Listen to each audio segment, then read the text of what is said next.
Hello, everyone. Before introducing the 1.8 version update of the Jake Upgrade custom node, let me first tell you about the workaround solution for the new version of ComfyUI that cannot use a proxy update. Find update.py in the update directory, make a copy, and rename it to update_proxy.py. Open it, add the proxy equals true parameter to the fetch function in line 11, save, and exit. Make a copy of update_ComfyUI.bat and rename it to update_bat. Open it, replace the two update.py with update_proxy.py, save, and exit. In this way, ComfyUI can be updated normally. Regarding group nodes, the recommended way now is to use the default management function of ComfyUI instead of the component function provided by ComfyUI Manager. Although the component provides a method for version updates, it will save all group nodes in the current workflow, which is troublesome when there are many group nodes. By default, a workflow does not contain any group nodes, and no group nodes can be created. However, if you open this workflow containing all Jake Upgrade custom nodes, all group nodes will be saved in memory.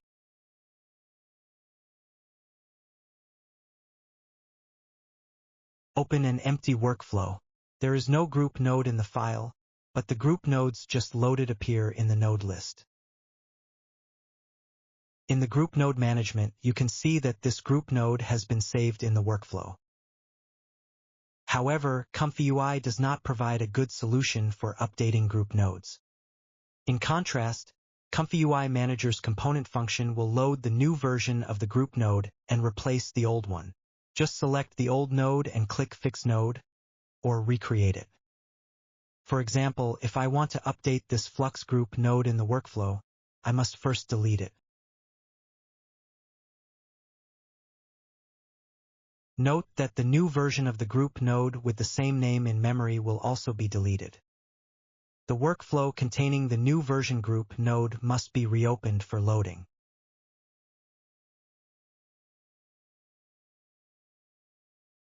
Go back to the working workflow and recreate it. You can see it's very inconvenient. The update of group nodes, including the update of their internal node structure, is in urgent need of improvement. Next, let's look at the new detail daemon function of the group node, which can add details to the image. The first image does not have detail daemon enabled, and the second one adds a simplified version, which is the lying sigma sampler. The third one has the advanced version, detail daemon sampler, enabled. Take a look at the comparison. A1 and B1 do not have detail daemon enabled, A2 and B2 have the simple version enabled, and A3 and B3 have the advanced version enabled. The simple version is easy to use, but the advanced version is much better. I provide two versions of the image generation group node that contain the detail daemon for a simple version and an advanced version.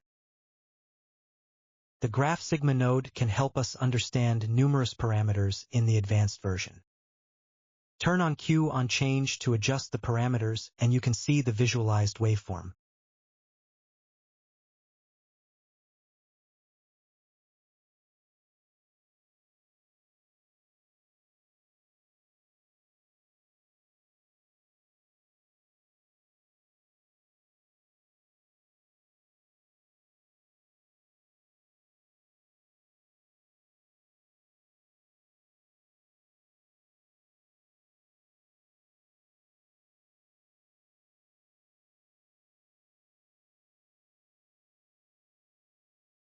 The stop at clip layer function has been added to the image generation group nodes of SD3 and Flux. This requires ComfyUI version 0.3.8 and above. I am now using the SD3 checkpoint for demonstration. The first image does not enable the stop at clip layer function, while the second and third images do, but with different clip layer values. Let's compare the results. A1 and B1 are not enabled. The clip layer value of A2 and B2 is -1, and the clip layer value of A3 and B3 is -4. This is the new Inpaint crop and stitch function in the image generation group node. Below the repaint switch is a switch for Inpaint crop and stitch, which is not enabled in the first image. More details are in the image when enabled. The crop and stitch function crops and enlarges the repaint area according to the mask range, so that the available resolution can be fully utilized to obtain the best results. There are several ways to enlarge the image: by image resolution, and target megapixels. The crop size is maintained if none of the three methods are enabled. The contrast is even more obvious if we only draw the eyes, and the Inpaint area is enlarged to 1024. Switch to the image with the crop and stitch function enabled, and you can see that it is more detailed.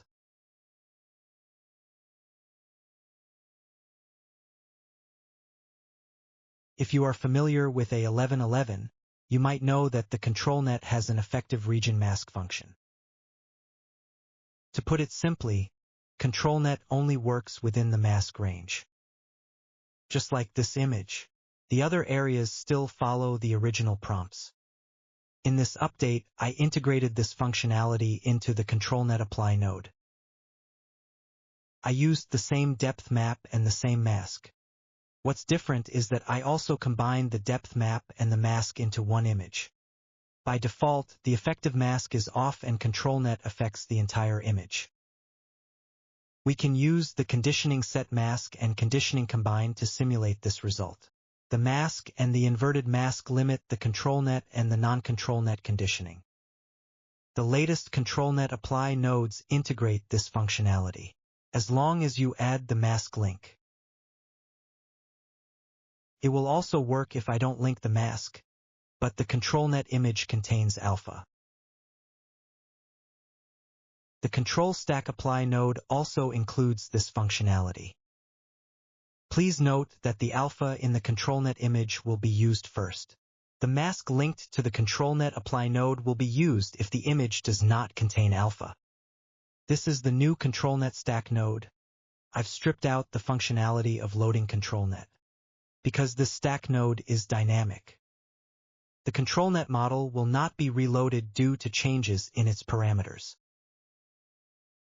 This new ControlNet Loader node combines the selection of the ControlNet union and supports Zinsser and Shaker.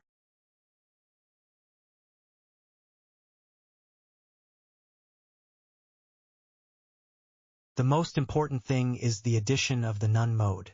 In None mode, ControlNet will not be loaded and will not work, which is very useful when making API calls. You can see these three IPAdapter Loader nodes differ from the default ones. I added a None option to the preset. This controls whether to enable the IPAdapter function when calling the API. There is no way to bypass the node when making API calls. The addition of the None option bypasses the IPAdapter. Once a preset is selected, it does its functionality. I have submitted a PR to the author of the IPAdapter, but it was not approved. You need to manually copy the corresponding files from my custom node if you want to use this feature. This time, the complete workflow and module workflow of image generation has received major updates. Workflows from older versions have a legacy suffix.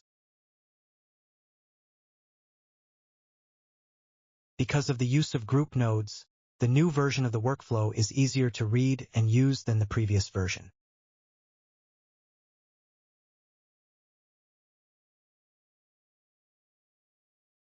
Press the backquote key to go to Project Settings and Model Settings.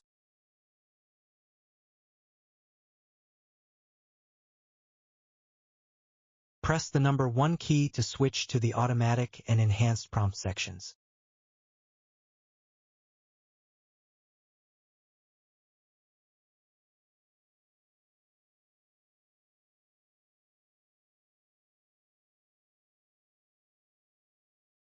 Press the number 2 key to switch to the Image Generation section.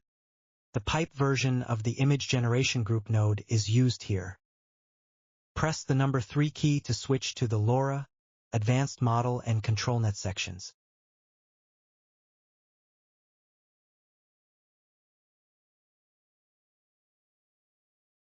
Sections 2 and 3 form the basic image generation section. Press the number 4 key to switch to the refinement section, which supports 2 layers of refinement, IPAdapter and ControlNet. Press the number 5 key to switch to the upscale section, which supports fast upscale, upscale refinement, and ultimate upscale. In the fast upscale module, you can set the target resolution and target megapixels. Please note that the new workflow abandons latent upscale and only retains image upscale. ControlNet tile is enabled by default for upscale refinement. Other ControlNets can be added.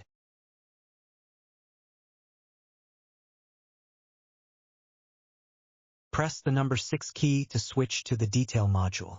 Includes a hand fix and 3 general detail modules. In addition to depth ControlNet, hand fix adds repaint ControlNet and crop and stitch functions. This will be demonstrated separately later. Press the number 7 key to switch to the redraw section.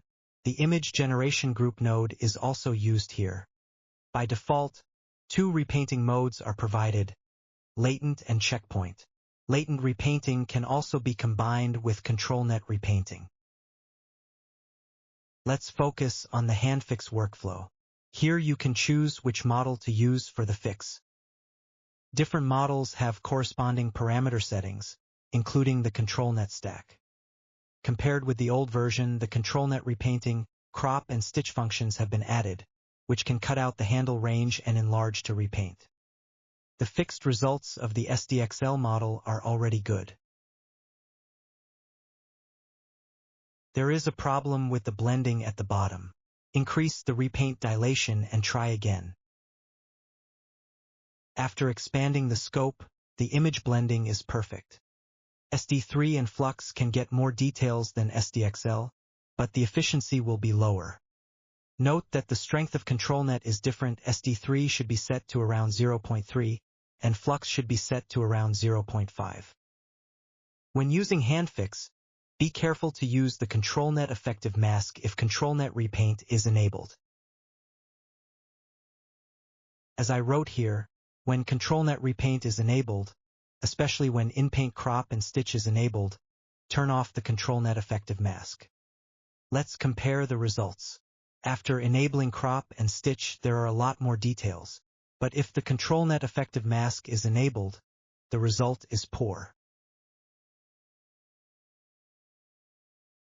In addition, I have added API-specific workflows, which currently only provide image generation, and other modules will be added in the future.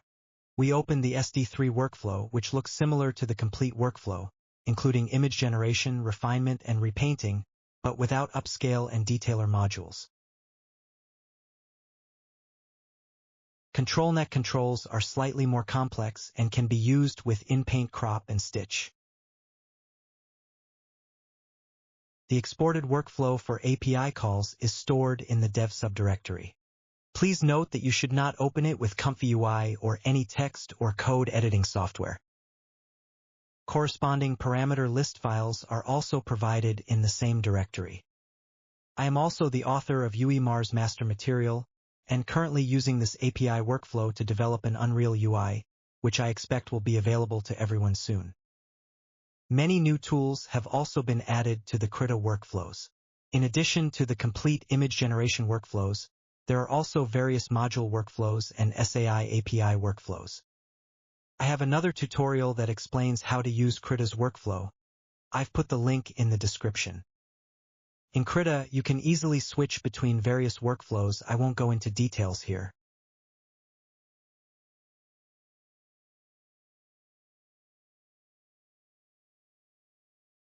One thing to note is that when using the upscale tool, you should manually resize the canvas in advance and select the area to be upscale. You should calculate the canvas size based on the expected resolution. When using the SAI API's upscale tool, check this list for the output resolution. When using the local upscaling tool, the canvas size is based on the target resolution, such as 3072. Set the canvas to 3072 or above. select the range according to the layer and then run. After completion, a large image will be generated to fill the canvas. With Krita, we don't need a complicated hand-fix process, because we can modify the hand directly by painting and then repaint like in this example. Krita and ComfyUI work perfectly together. Next, you will see a 3D module workflow to obtain the mesh's three-dimensional data. This workflow does not require the installation of the 3D pack but utilizes the Load 3D node that comes with ComfyUI. This node can set the background color and display different materials. The light intensity can be controlled. Because I use it to read normal, the background color is set to #7F77FF, which is RGB 0.5, 0.5, 1.0. You can set 3 orthogonal views: front, right, and top. However, the front and right views are angled and should be adjusted manually. In my other tutorial on generating batch textures using Texture Projector and Stable Diffusion, the first step is to obtain the 3D data of the mesh in UE as the ControlNet constraints. I put the link in the description. Check it out if you are interested. But now you can implement this step in ComfyUI, which is more convenient. Because the Load 3D node currently only provides 3 orthographic views, a workaround solution is needed to obtain the other 3 orthographic views. It is obtained by changing the upward vector from the positive y direction to the negative y direction and flipping the image along the y direction. Note that the normal map used with ControlNet requires a specific direction for the red and green channels, so they might need to be inverted. The Load 3D node can directly output good normal material results, but the depth material results are not good, and there is no control value based on the object volume.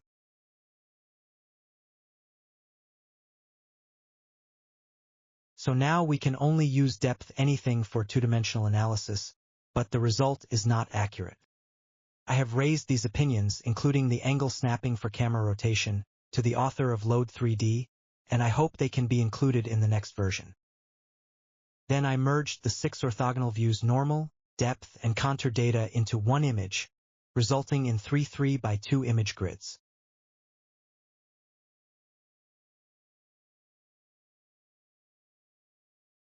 I then used these results to generate the 6 orthographic view images.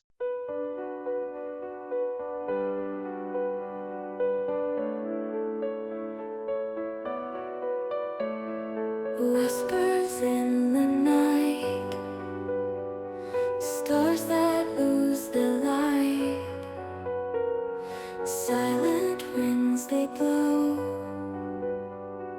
nowhere left to go. Drifting further out, filled with waves of doubt,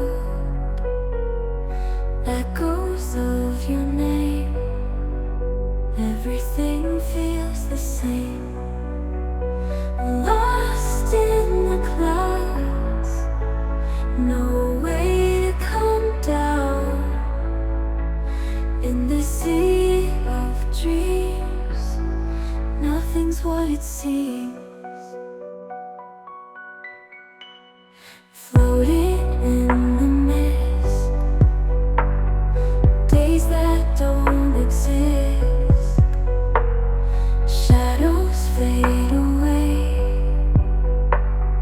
colors turn to gray. Where do I belong in this endless song? Melody so sweet, sweeping off my feet. Lost in the clouds, no way to come down. In the sea of dreams, nothing's what it seems.